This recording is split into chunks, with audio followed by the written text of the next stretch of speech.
you have time. You have the knowledge and the willpower and the discipline to get it done.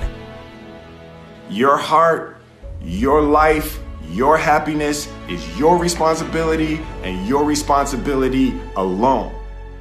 One day you're going to realize your life is yours and there's a lot of people important to you that surround it, but ultimately it's yours. Then you must decide where you want to invest this life. Invest in something worthwhile. You have to picture yourself there. Wherever it is, you've got to picture yourself there. All right, the next step is you've got to believe it.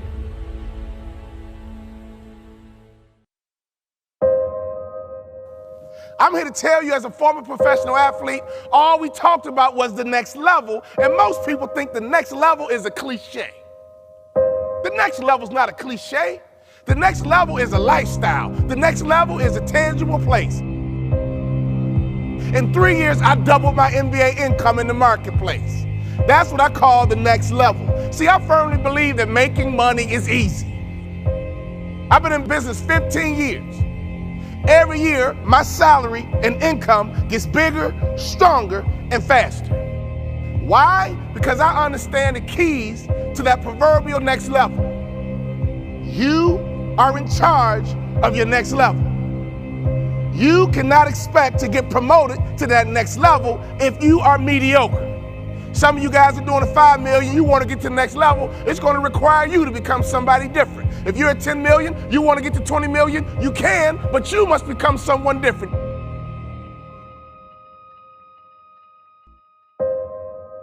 %76% of Americans live paycheck to paycheck. 64% of Americans that have businesses break even or lose money. Most people don't have any money and have accepted the fact that they don't have any money. They don't have any leftover money. They're fearful of money constantly. They overspend. They don't know how to produce money. They definitely don't know how to multiply it. The land of the brave and the home of the free, it's not even close to the truth. It's just important for people to understand that complaining has no value. And if you complain about not having enough money, work more. If you complain about not having work-life balance, spend more time on vacationing in your family. It's super simple. Let your actions dictate instead of sitting there and feeling like you're not in control. Poor people say, I can't afford it, I can't do that, I don't have time. It's an escape, you know what I mean? It's easy to say I can't afford it. Oh, I'm too tired. Oh, I can't go to the gym. You know, when you could go to the gym, but no, I can't. Truth is, I'm just too lazy to go to the gym. Money doesn't have value, right? And this is an important thing that most people don't immediately understand, is that money itself doesn't have value. Money is a vector for transmitting value. It's how you express value. But the value isn't in the money, it's in the product or service you bought with it, and it's in the labor you gave in order to acquire it in the first place. That's where the value comes from. There's nothing intrinsically valuable in the money. You shouldn't put money in a house, you should put money in your brand. You should put money in the marketing. You should promote yourself, not put money in where you and the kids live. Right. Why is that a mistake? Because it's dead money. I mean, it can't, a house can't make you money. A house does not make you money. The only reason people think a house makes them money is they're comparing it to, if I rent, that costs me money. But, you know, if you need to go to a hospital, you don't buy the hospital. You rent a bed to get out of there as fast as you can. If you go on a trip, you go to America and you want to go to Disneyland, you don't buy the hotel, you rent a room. And nobody thinks poorly of that. They're like, yeah, I'm gonna go there, use the place and get out. That's what you should be doing with your living. Find a place where you can rent. Pay rent monthly. Don't own the house. And take all the money that you would have put in that house purchase, down payment, use all that money to improve your business and yourself so that you can get more money. So I see so many people here like, I'm gonna invest 300,000 pounds in a house to hopefully make $30,000. Right. I'm gonna buy it for 300, maybe I'll sell it for 600,000. I'll double my money. Fixed in one place, by the way, where no money comes to you. Money does not go to homes. Right, and that's a big thing on your career is moving locations, because people who stay in the same place get too comfortable. If you study wealthy people, they're mercurial. They're moving, they're mobile.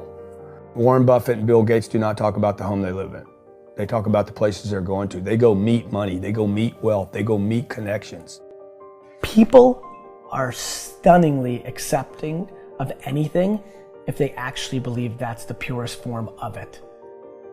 I think I'd be less acceptable if I hedged. I really do. People will accept you. People accept everything. Just be you. Be you, and clearly people like react. When you're trying to fake something and you've got bad intent, well then that's visceral and we hate. But I actually think we don't give love to the person that actually knows they have it and they're trying to fake it to conform. Hence why I won't adjust to this market all the way, because I don't think I'll be respected. I know what my intent is, so why would I be scared? I want to build the biggest building in town. That's who I am. And you know how I want to do that? By building the biggest building in town. And a lot of people want to build the biggest building in town, and you know how they want to do it? By tearing everybody else's building down. Poverty is passed on. It's taught in your families. And middle class is taught in families. And so the people right now who are sitting at home, who are struggling financially or worried about money or unhappy, they may be making a lot of money, but unhappy with what they're doing, it was probably taught to you. You know, your superego was taught, get a job, work hard, or you'll never be rich, or the rich are evil, or whatever. And until you change your mindset, Correct. Money won't help you, right? Correct. And we see that with people that win the lottery, people that make more money, they still have the same problems. Right. Because they have that poor man's soul. Correct. If you're poor, you'll always be poor. That's really hard for people to understand. Yeah, the money will disappear that fast. Just like most pro athletes, you know, they make millions of dollars, and but 65% are bankrupt 5 years later. It's because they come from poor families. Now you tell them that, they get very angry at you. It's not, it's the rich fault. You know, it's you guys ripped me off and government ripped me off. But unfortunately, what Mr. Lipton was saying, it's passed down genetically. That's the frightening thing. And it's interesting when you commit to something, little gifts just start automatically showing up. It's a phenomenal thing. It's happened my whole career. When I fully commit, somebody will bring me something. Okay. And then look, then keep your eyes open. And by the way, the package may come wrapped in a package you weren't thinking about. Hard work. Or like a voice, or like a person, or you know, maybe from a different direction than you thought, or an offering where you're like, you read something about this and that's not the thing. Like all throughout my career, it's come in weird kind of ways. If you ask for help and somebody shows up at the door, maybe invite them in. Okay. Regardless of what the packaging is or what you've heard about it or whatever. That's really been beneficial to me. Okay. How old are you? 44. I'm 40. Do you know how young we feel? When you were 26, did you ever think that this is what 44 felt like? No. You thought that was finished? Yeah. How old are you? 13. Like, you think a 40-year-old, like, when I was 25 years old, I thought a 40-year-old was finished. I don't even feel like I'm starting. Right? Yeah, but when I was 26, I was in a rush. I understand. And all of those guys and girls on the streets last night, when you say that to them, like their face kind of goes blank, because all the stuff they watch, MTV, music videos, it's all about the bling now and the this now and the this now. You know, and MTV's tamed. You start following people on Instagram and it's a disaster. They're all pushing like, you know, it's all about champagne and private planes and you can get it too and just sign up for my course, like, and everybody's falling for it. So I'm coming out and first of all, I want to be historically correct. Nobody in 100 years is going to watch that video and say that I was full of crap. I like that. Right? Number two, I want my legend to grow. I'm always fascinated by politicians and world figures. Like Winston Churchill, his brain continues to grow. Yeah. Right? I want that. When I'm dead, I want to be in the ground at peace knowing my legend's growing. Like I want that. I want that in the business world. And so I'm giving real advice, and real advice looks like this. When you're 19 and you can spend 7 full years learning your craft, meeting people that are mentors, being patient, and you wake up and you're 26 years old, you have your entire life in front of you and you've done great foundational work to go on and then be successful. You know, I have bad luck too. I've had financial crashes. I've had people stab me in the back, but they're all good because I grow from it. That's spirituality. Right. You know, people who are afraid of making mistakes, like they teach in school, they don't ever grow. Because spirituality is there's good and there's bad, there's right and there's wrong, there's up and there's down. Most people only want to be right. They only want to be positive. Well, you can't have that. That's not reality. And the average person, the reason they're poor is they haven't failed. You know, they play it so safe. They haven't made any mistakes like they're taught in school. That means they don't learn anything. That's why the school system's actually fundamentally corrupt. It's anti-education. Right. Don't make mistakes and don't ask for help. And if I didn't ask for help, I have my accountants, my attorneys, my bankers, and all that. You know, I go into business like a rugby team. You know, boom, boom, and we kick butt. But the average guy is standing there, oh, I'm an A student, I'm going to do this all on myself, and a bunch of rugby players run you over, and you go, well, they're not playing fair. You know what, you're playing stupid. You should have a team. You should have accountants, attorneys, and bankers, and all that stuff. But that's not the game I want to play. I said, then don't play the game. You know, the game of business is played with accountants, attorneys, bankers, hate to say it, politicians. You know, you got to know the game. Like, I don't want to hustle. I want to prosper. I don't want to grind. I want to create a machine that monetizes. You know, I'm not shameful of money. I want money. I want a lot of money. I want to give money away. I want to raise a lot of money. And you can't do that if you're broke. Most of the people watching this thing should either not be in business if they've got one, or close the f***er down if they got one. Because you got in business for all the wrong reasons, and you don't have the balls to close them down because of what other people are going to say. You have no idea how limitless it is when you're not afraid of what other people think or say. You have no idea. There's not two people watching this thing that even has a concept of what it is to act as if you have no limits to your abilities. Zero. But you have to do something every day that scares you. And that's a takeoff from Helen Keller, who said, or not said, she was deaf, dumb, everything. She couldn't do anything.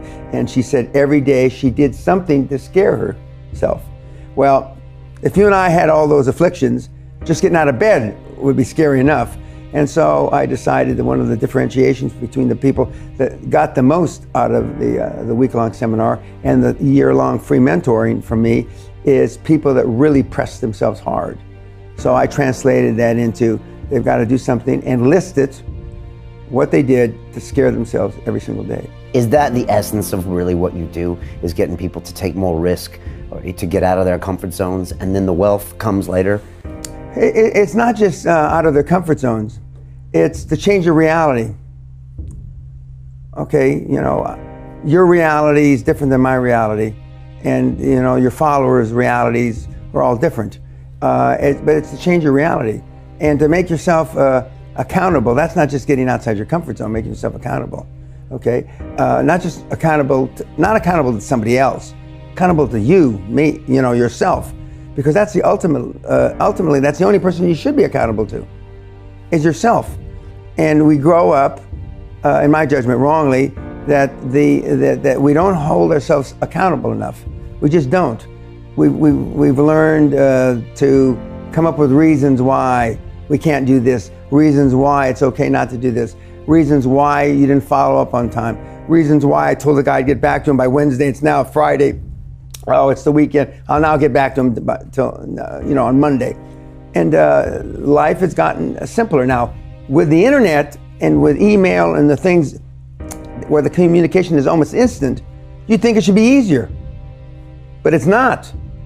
I use the analogy, 25, 30 years ago, you go in to buy a $100 million company, your due diligence would be 3, 4, 5 weeks, and it'd take you 3, 4, 5 weeks to close the deal. Okay, a month and a half. 6 to 8 weeks. With the internet, it should take less time because the information is instantaneous. It takes us twice as long to close a deal now. Twice as long. There's no reason for that. Things haven't gotten twice as complicated, but somebody has to put their name on the line. Somebody wants to push off the accountability. Somebody would rather have Brian sign off on it, so I go home early on a Thursday knowing you're going to come in early on a Monday and your signature will be on the document instead of mine, because I don't want to be accountable. And so the kids today have this need. It's like this thirst for guidance. And the kids do better in the year-long mentor program than the older kids. So the kids in their teens and 20s do better than the guys in their 40s and 50s. That's because the guys in their 40s and 50s got a lot of baggage. Bad habits. Bad habits, you know, and it's tough to get rid of them. And the, you know, motivation gets you started. Good habits keep you going. Most people just have piss poor habits. And, you know, I've had these same habits for about 50 years now, okay? About 50 years. And I don't even think about it. I mean, it's just like brushing my teeth, taking a shower. I just do it. And one of the other interviews that I did with you, I said, when I do feel wimpish, which isn't too often, I just say, come on. And I just go out and do it. And I do that about my entire life. Everything about it. And I know that if I hadn't built up these habits 20, 30 years ago, you know, at age 70, I certainly wouldn't be doing this. I don't fail very often. I do fail. You're pretty open about all the failures. Yeah, I'm not ashamed of them. Right. That's what's made me who I am. You said failure is just testing. Correct. It's just testing. And I don't know, and I'm quick to pull the trigger two ways. I'm quick to pull the trigger and trying something, and I'm quick to pull the trigger and closing something. Just turn the key. What does that mean, turn the key? Turn the key means close the fucking business down. Most of the people watching this thing should either not be in business if they've got one, or close the fucker down if they got one. Because you got in business for all the wrong reasons, and you don't have the balls to close them down because of what other people are going to say. You have no idea how limitless it is when you're not afraid of what other people think or say. You have no idea. There's not two people watching this thing that even has a concept of what it is to act as if you have no limits to your abilities. Zero. Lack of self-esteem, lack of self-worth. Now they think they have self-worth. They think because they've made a few bucks. But in actuality, and when they measure it against the other 8, 10, 12 people sitting around the table, they realize, or they start to question, hell, maybe I was just lucky. Now, all of us, when you're only a one-trick guy or gal, think, was I lucky? Now, I've done it so many times, I know I wasn't lucky. I might have been lucky the first time, but I haven't been lucky the 15, 20, 40, 50, I know that. Okay. But maybe I was lucky the first time. But my life changed when I was pretty much a haphazard kid, got in a lot of trouble, got arrested 4 or 5 times, thrown in jail, and this was with my dad as a cop. But then I volunteered for the draft in 1966 at the height of the Vietnam War, and I went to OCS, and that changed my life because it was the really first real high performance thing that I could measure myself against with other people. 2/3 of all Fortune 500 CEOs have one thing in common: military background. Really? 2/3 of those 2/3 have something else: martial arts. What do you learn in martial arts, Brian? Discipline, focus. A lot of people don't believe they deserve to be there.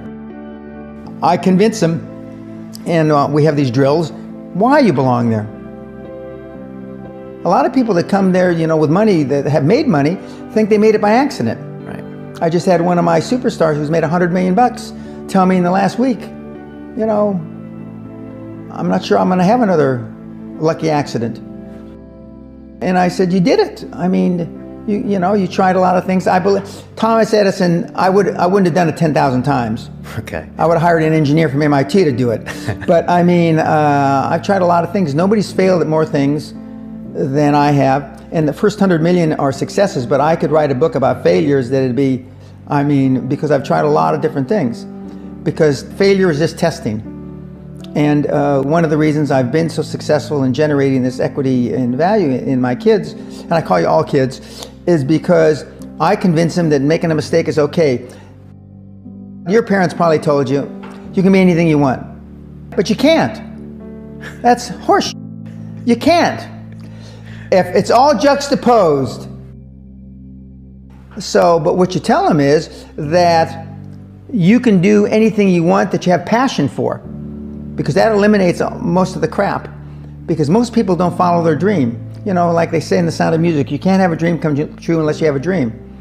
Now, I still dream. I dream in Technicolor. I say my affirmations and goals every single night. It's bloody hard to be a high-performance person. What is your methodology on leadership? What is your methodology on culture? What is your methodology on sales? What is your methodology on teamwork? We can go to a Super Bowl party and we missed a real lesson. You can be down 28-3, but if you have a methodology, your teammates won't panic. If you have a methodology, your teammates won't quit. When you have a methodology, whether you're winning or losing, regardless of the score, if you got a methodology, it's the only way that you can win. He's in! Patriots win the Super Bowl! Your next level is attainable. Your next level is a tangible place. Your next level is up to you, but your next level is about you creating, adopting, or learning methodologies for everything. Now, can I be honest with you? Divorce in America is about 50%. The only thing that happens in relationships, we date. We go to movies, we put on cologne and perfume, we actually comb our hair, we open up the door. We got one methodology to get her. We got one methodology to get him. And then we get married. And what happens? We change our methodology. Ladies and gentlemen, I've been married 23 years, and men, I want you to hear me closely. I have methodology, and here's my philosophy. It's cheaper to keep her.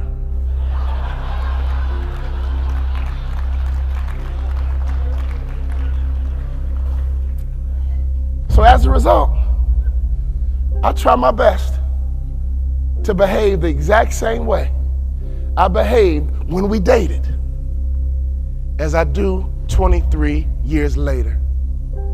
Try it. I promise you, it'll work. All right, lesson number one. If you want to be successful in business, lesson number one, cut off the news. The media's job is not to tell us the truth. The media's job is to make money.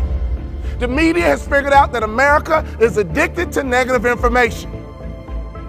So every night at 6, when you cut off the news, do you ever turn to your wife, husband, significant other and say, honey, I feel real good about America? When's the last time you said that? When you cut off the news, you're angry, you're sad, you're frustrated. Some people are actually scared. I kick my competition's butt because I don't watch the news. One methodology I want to teach you today is what I use to close deals. And I almost never hear the word no. See, my marketing methodology is called the mousetrap. My job is to simply catch mice. In this context, mice are meeting planners, people who plan meetings.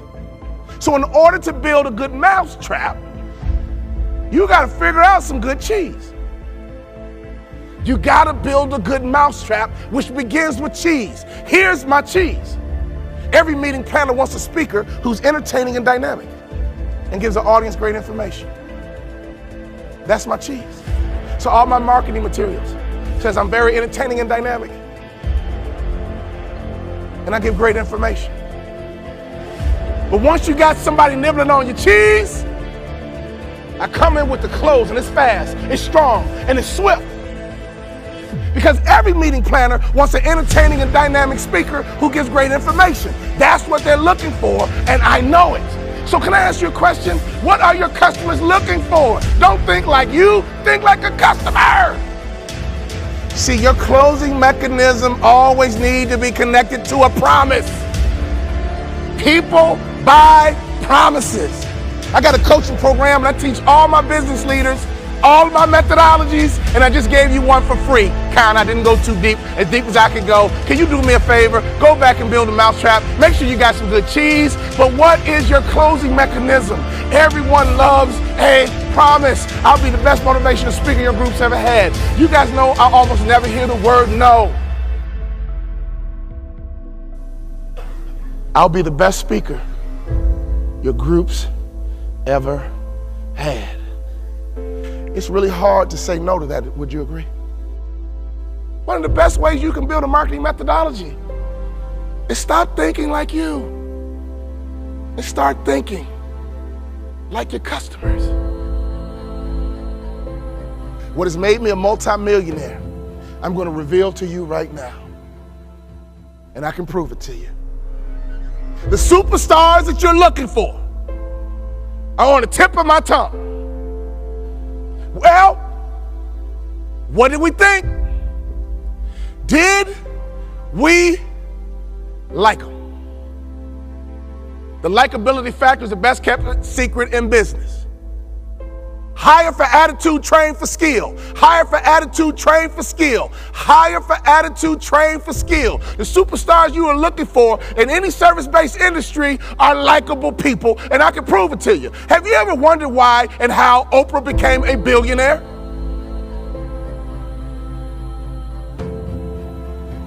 Oprah convinced 30 million women and about 1 million men that she was their best friend. And every afternoon, those 31 million people would tune in to their best friend. Oprah converted the likability factor into money. Is everybody with me? If you don't have a methodology, you're gonna have rebellious people spark every now and then. Am I right or wrong? If you don't have a methodology, you're going to have people go off the reservation every now and then. Am I right or wrong? So if you don't have a methodology and you got people doing dumb stuff, that's not their fault, that's your fault. Did we like them? If the answer was what does that really mean? Next. Have you guys ever paid attention to the greatest salesman on this earth? See, I pay attention. They call me a thought leader, so I'm always thinking. The greatest salesmen on this earth are not business people. They're a bunch of girls 4 feet tall. Who am I talking about? The Girl Scouts, man. You will bounce a check before you turn a Girl Scout away. You will buy more cookies even if you got cookies in the house. Am I right or wrong? And let's be honest, those cookies aren't that freaking good. Those little girls are sales assassins.